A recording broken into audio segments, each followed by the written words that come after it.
sziasztok, skacok! Aki megbír nevettetni, annak feliratkozok a csatornájára. Úgyhogy írjátok meg kommentbe a vicceket, és hogyha nevetek, feliratkozok a csatornátokra.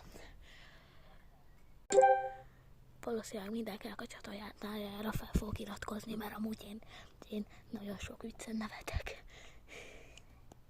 Szóval írjátok kommentbe a vicceiteket.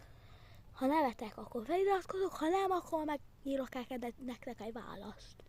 Szóval mind a kettővel jól jártok, igazából naponta fogom nézni a kommenteket, úgyhogy naponta szerezhettek akár egy feliratkozót. Szóval szerintem megéri egy viccet írni. Egy viccet írni elég könnyű szerintem.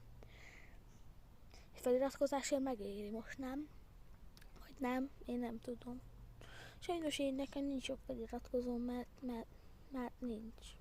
És nem tudom, hogy miért amúgy. Azért, mert nem szeretnek az emberek, mondjuk. Na, sziasztok!